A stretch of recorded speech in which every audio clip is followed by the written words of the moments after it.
All right, folks, week 5 is almost in the books. We are a quarter way through the season. We got 2 great games left. We got the Cowboys-Steelers tonight, and tomorrow night we got Patrick Mahomes and the Chiefs versus Saints. But what a day of football it was here in week 5. A lot of close finishes, a lot of crazy finishes, and some strange coaching decisions. And a couple things stuck out to me. So number one, the Jets. We said it before the season. We don't think they're going to make the playoffs. They fall to 2-3, and this is a team with a lot of problems.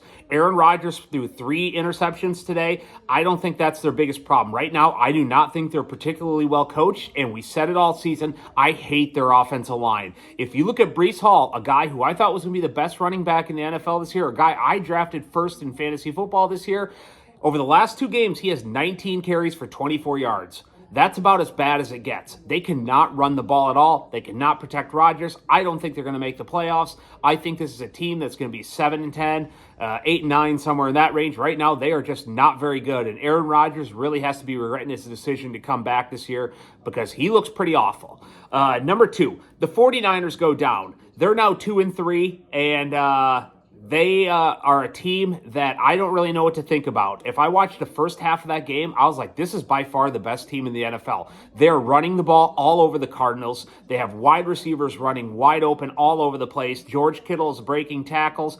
They're doing well on special teams with a blocked field goal. They got pass rushers all over Kyler Murray. And then the second half, they couldn't do anything. And I didn't think Brock Purdy was very good today. He threw 2 more interceptions. It seems like anytime he was under pressure, he couldn't do a whole lot. And right now, I don't know what's going on with this team. They're 2-3. This is a game they should have won by double digits. They were up by 10. Second time in 3 weeks, they've blown a double-digit lead. And that's not a great sign.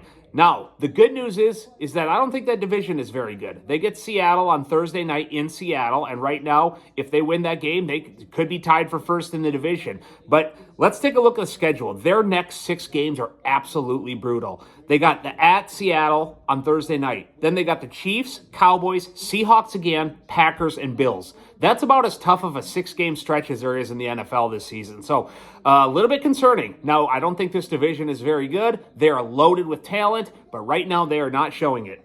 Number 3, the Bengals are in trouble. They are 1-4, and this is a game they should have had.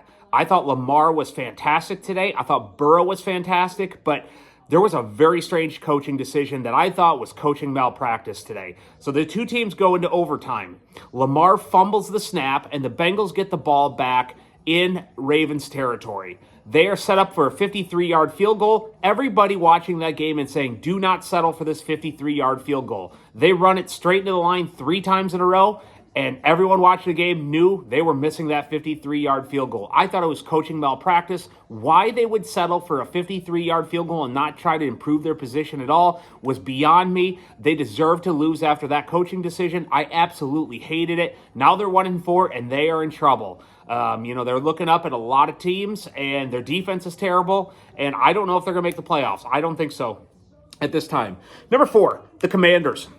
They're 4-1, and right now they're leading the NFC East, and this is a team that looks really good, and Jaden Daniels has been really good. First rookie ever to throw over 1,000 yards and rush for over 250 more in his first 5 games. And right now, they are really rolling. And on the flip side of that, Deshaun Watson, this could not get any worse. I don't see any path out. We've been over the contract a number of times. It's the worst trade in NFL history, and he's terrible. And right now, they're stuck with him. Now, I think they should bench him. I don't think he's the right answer to be starting, regardless of his contract. But the most embarrassing thing today was there was a 4th down play where the coach wanted to go for it. Stefanski's telling him to go for it. And they're so discombobulated, they have too many men in the huddle, and Deshaun Watson just walks off the field and says, we're kicking the field goal. That was strange. And it's one thing to suck and one thing to have a terrible contract, but just to give up on a play like that was absolutely unforgivable. And the Browns are in a really rough spot right now for the next few years. Number 5, Caleb Williams.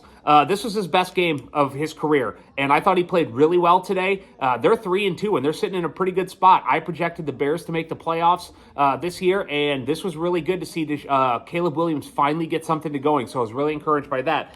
And number 6, the Bills. The Texans come up with a huge win, kick a last-minute field goal against the Bills, but that's not what I want to get to.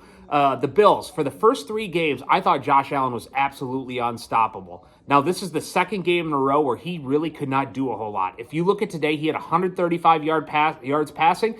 45 of that was on one play due to a broken tackle and a run by Keon Coleman.